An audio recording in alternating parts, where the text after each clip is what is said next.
Your greatest strength as an INFJ, your empathy, is also the one thing guaranteed to burn you out in a leadership role. Most leaders make decisions and move on. You absorb the emotional cost of every single one. This is why you crash faster than anyone else.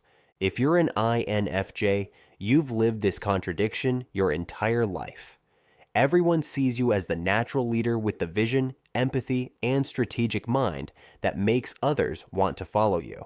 But inside, you're screaming to run the other way because taking on leadership roles feels like signing up for emotional torture. Here's what most people don't understand about INFJ leaders. It's not that you can't handle the responsibility. It's that your unique psychological wiring makes leadership exponentially more draining than it is for other personality types. While other leaders compartmentalize and delegate, you absorb everything. Every team conflict becomes your internal battle. Every strategic decision carries the weight of everyone's future. Today, we're diving deep into the hidden mechanisms that make INFJ leadership feel like carrying the world on your shoulders. By the end of this video, you'll understand precisely why you burn out faster and what you can do about it. Before we start, please hit the like button, comment, and subscribe so you won't miss any of our weekly deep dives into the world of personality types. And if you are looking to achieve a deeper understanding of yourself and your personality type, click the link in the comments to take our favorite free personality test.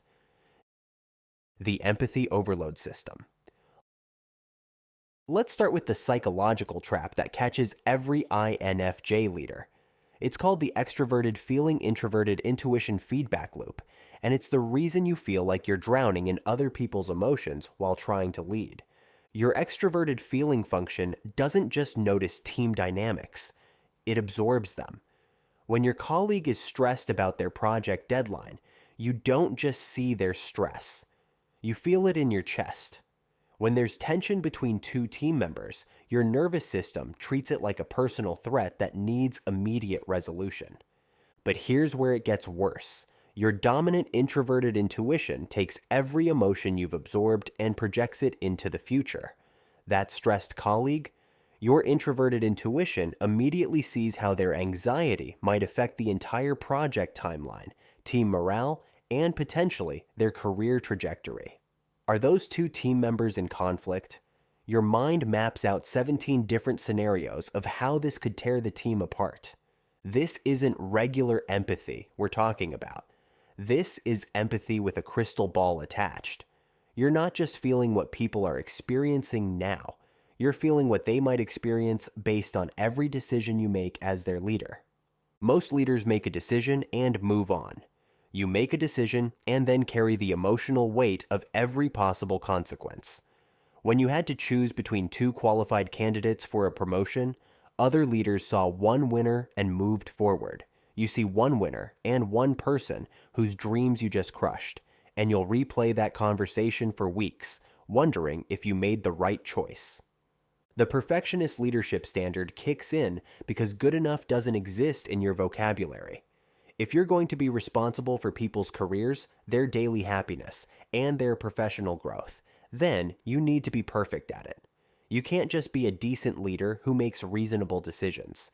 You need to be the leader who never makes a mistake that hurts anyone.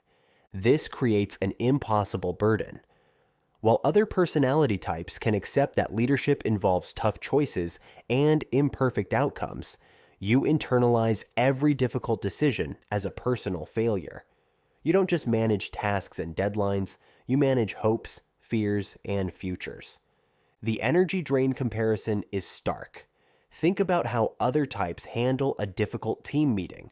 They state the problem, make the decision, assign the tasks, and mentally move on to the following item on their agenda. You walk into that same meeting, and your brain immediately starts processing the micro expressions on everyone's faces, the unspoken tensions, the person who's clearly upset but not saying anything, and the long-term implications of every possible solution. Then there's the invisible workload that nobody sees or acknowledges. While your official job description might say you manage projects and people, Your actual daily experience involves processing unspoken team dynamics, anticipating future problems before they surface, and carrying the emotional residue of every interaction long after it's over. You're not just running meetings and reviewing reports. You're constantly scanning for signs that someone is struggling, that team chemistry is shifting, that a decision you made 3 weeks ago is having ripple effects you didn't anticipate. This emotional and intuitive labor is exhausting, and it never stops. The solitude deficit crisis. Let's talk about what is the most significant factor in INFJ leadership burnout: the complete elimination of your recharge time. Your dominant function, introverted intuition, needs solitude to process information and restore your energy. It's not a luxury or a preference. It's a biological requirement, like sleep or food. But leadership roles are designed around constant interaction, back-to-back meetings, and being available to your team whenever they need you. The meeting marathon becomes your daily reality. You start with the morning team stand-up, move into the strategy session with your boss, then the one-on-one with the struggling team member, followed by the client presentation, and end with the project review meeting. By 3 p.m., your introvert battery isn't just low, it's completely dead. But here's what makes it worse for INFJs specifically. You can't just show up and go through the motions in these meetings. Your extroverted feeling function compels you to be fully present and emotionally available for every single interaction. You're not just attending the meeting, you're absorbing the emotional state of everyone in the room and trying to navigate the complex web of personalities, motivations, and unspoken concerns. Decision fatigue hits INFJs harder than other types because you don't just weigh the logical pros and cons. Every choice you make as a leader gets filtered through your value system, your concern for how it affects each person, and your introverted intuition's projection of long-term consequences. A simple decision about changing the team's workflow becomes an exhausting analysis of how this might impact the person who struggles with change, whether it aligns with your vision for the team's future, and if there's a more perfect solution you haven't considered yet. The authenticity struggle adds another layer of exhaustion. Other leaders might be comfortable putting on their work persona and playing the role expected of them, but you're constantly monitoring your own behavior to ensure you're staying true to your values. Every interaction requires energy spent on internal surveillance, making sure you're not becoming the kind of leader you despise. You find yourself in what I call the servant sacrifice cycle. Your natural inclination is to prioritize your team's needs over your own.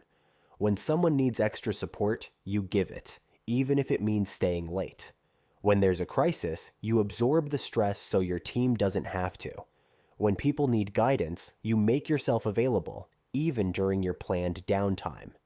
This sounds noble, and it is. But it's also unsustainable. You're constantly giving away the energy you need for your own introverted intuition, processing, and restoration. You become like a phone that's always charging other devices while never getting plugged in itself. The corruption fear creates a constant background anxiety that's uniquely exhausting for INFJs. You're terrified of becoming the kind of leader who makes decisions based on politics rather than principles. So you spend enormous amounts of mental energy on self-surveillance, constantly checking your motivations and second-guessing your choices to ensure you haven't been corrupted by power. This internal monitoring system never shuts off. Even when you make decisions you know are right, part of your mind is analyzing whether you made them for the right reasons, whether you considered everyone's needs adequately, and whether you're starting to prioritize efficiency over empathy. The result is a perfect storm of energy depletion with no opportunity for restoration. Your leadership role demands constant output of emotional energy, strategic thinking, and interpersonal navigation, while simultaneously eliminating the solitude your dominant function needs to recharge. It's like trying to run a marathon while someone keeps taking away your water stations. The Strategic Survival Guide. Here's the truth most leadership advice won't tell you. You don't need to change who you are to lead effectively. You need to lead in a way that works with your wiring, not against it. Boundary setting isn't just a nice-to-have skill for INFJ leaders. It's your lifeline. You need to get comfortable saying no to requests that drain your energy without adding real value. That means declining meetings that could be emails, limiting your availability for non-urgent questions, and protecting blocks of time for deep thinking. Start small. Pick one boundary this week. It could be that there are no meetings after 4 p.m. on Fridays, or it's a rule that people need to try solving problems themselves before bringing them to you. Your team will respect clear expectations more than they'll respect a burned-out leader who says yes to everything. The delegation paradox is fundamental for INFJs. You want to let go of control, but you're terrified that delegating means someone might not get the support they need, or that the quality won't meet your standards. Here's the reframe that changes everything. Delegation isn't abandoning people, it's developing them.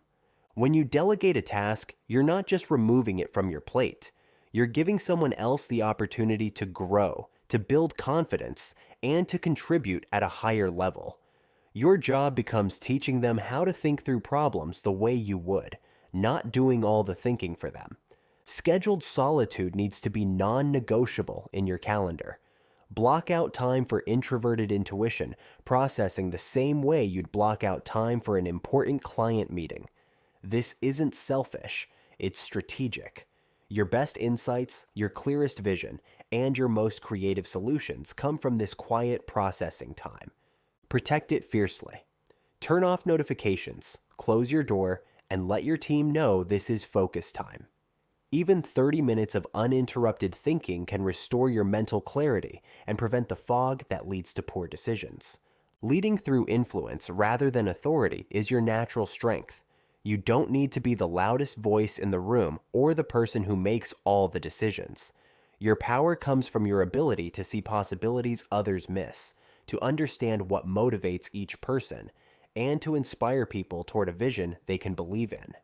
Focus on asking the right questions instead of having all the answers. Guide people toward solutions rather than dictating them. Your team will feel more ownership of the outcomes, and you'll feel less pressure to be perfect all the time. Energy management strategies start with recognizing your early warning signals. Maybe it's when you start snapping at people over small things, or when you can't focus during meetings, or when the thought of one more conversation makes you want to hide under your desk. Don't wait until you're completely depleted. When you notice these signals, it's time for immediate intervention. Take a walk, find a quiet space to breathe, or reschedule non-essential meetings. Your team needs you functioning at 80% consistently more than they need you at 100% for 2 days, followed by a complete crash. Reframing leadership success is crucial. Traditional metrics focus on revenue, productivity, and efficiency. But your real impact comes from developing people, creating psychological safety, and building sustainable systems that work long after you're gone. Measure your success by how much your team grows, how well they collaborate, and how aligned they feel with the mission. These outcomes matter more than hitting every quarterly target, and they're more sustainable for your energy and values. The key insight that changes everything is this: burnout isn't a sign of weakness or failure. It's a sign of misaligned energy management. You've been trying to lead like everyone else instead of leading like yourself. Your empathy, your vision, your commitment to authenticity. These aren't obstacles to overcome in leadership. They're your most significant assets when you learn to manage them strategically. This week, implement one boundary strategy we discussed. It could be scheduling solitude time. It could be delegating one task you've been holding on to. Or it could be simply saying no to one energy-draining request. You have everything you need to lead effectively. You just need to do it on your terms.